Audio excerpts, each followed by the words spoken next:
Going to talk about 5 awesome rock songs from movies. I'll have timestamps in the description that you can navigate through the video if you would like.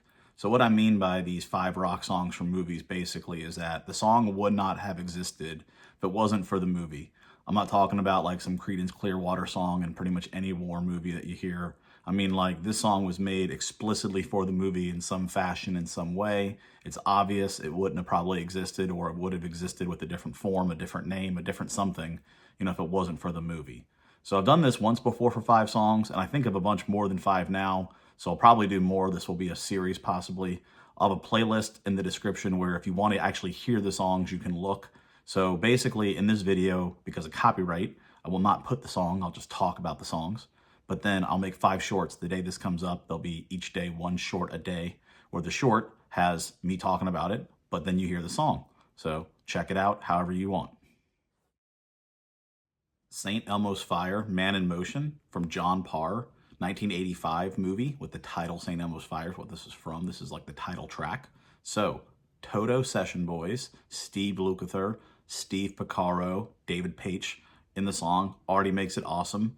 Has a super rock and horn section. This is the 80s. Even bands like Chicago didn't really use horns in the 80s. I'm pretty sure they're real horns. They're not synth, but it is the 80s. Maybe there's some synth thrown in there, but pretty awesome, the horns that they use. This song obviously made for the movie in that it wasn't on any John Parr album, maybe like a greatest hits, but it wasn't like on any studio albums regularly.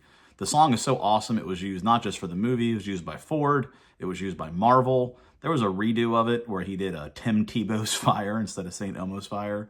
The lyrics, as I listen to it now as an older adult, are a lot more meaningful than when I was younger and I heard it. I think the song is just awesome how everything kind of builds up to the first hook. The second verse is super short, and then you get right back to the chorus again, where you expect a guitar solo. You get a bridge with like a very cool horn and keyboard thing. Super strong vocal performance from John Parr. Just an awesome, awesome 80s song. Cut You Up With a Linoleum Knife, from Mastodon in 2007 on the Aqua Teen Hunger Force : movie for theaters. This song in the beginning, there's like initially like a hot dog and soda telling you to go get snacks like an old school drive-in. Then you get like a pretzel and nachos that are doing a hardcore thrash metal song that it just gets wild. The music sounds like, again, thrash metal, but then there's like a Cradle of Filth vocal. There's like a King Diamond sounding vocal. You get a lawyer reading off a whole list of all this crazy stuff about the song. You get a ripping guitar solo from Brent Hinds that's very Slayer meets like a John 5 bluegrass kind of chicken picking. He's really known for that. He doesn't really, he's not actually in the band anymore, unfortunately, but he's known for that kind of playing. And this is before he was really doing that a lot. I don't think you heard this on a lot of their other songs. Just an awesome, awesome kick-ass metal song for an intro to a crazy movie. Accidentally in Love from Counting Crows in 2003 on Shrek 2. This is in the opening scene of the movie. It was nominated for an Academy Award. I always thought the drums had a very like Ringo kind of swing vibe to them, very twist and shout vibes I get from this song. The pre-chorus is my favorite part of the song. The come on, and then whatever he says after that. I don't even know what he says after that. The come on, so good. The second time around, there's like 2 pre-choruses. It's like really getting you ready for it. There's a bunch of group harmony vocals, which are very Beach Boys-like, I think are cool. You get a lot of Elton John piano, especially more towards the end of the song that you hear. Tons of calls and responses, or pushes and pulls with like the lyrics that are really cool. It gets a little bit repetitive where I wish instead of maybe all the verses, I understand it's made for a movie, but like there was like a cool guitar solo that would have made the song cooler, but probably wouldn't have fit for the movie very well. I will say for, Shrek and all that kind of stuff, there's a line, "Just get yourself inside her," that he says towards the end. I always wondered, like, what am I missing with that one? The One from Foo Fighters, released in 2002 on the Orange County movie soundtrack. This song was later put out as like a B-side, I believe, to All My Life. I don't think it was just a regular B-side. I think there was something special where there was like a prize to win it, and it had like a cassette and a vinyl and all kinds of different formats, which today is normal. But back then they didn't do that at all. Like mini disc, I think, was even, which isn't even a thing most people even know existed.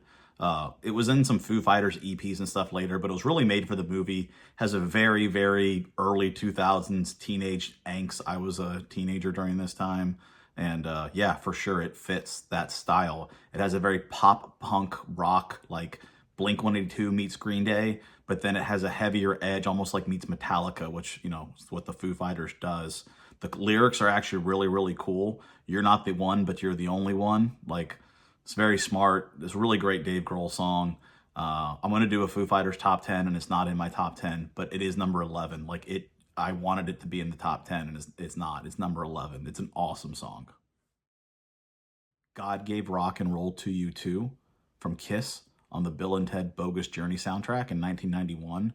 This was made for the movie, but it was released on Revenge, the Kiss album, the following year. The song is actually a cover of an Argent song, but man, Kiss just does such a kick-ass power ballad version of it. It's special not just in that it's a cool song, but it was the last song to have Eric Carr, who was Kiss's drummer for a long time after Peter Criss, the last song he was in before he died at a young age from cancer. He actually just does the vocals in this, some parts towards the end.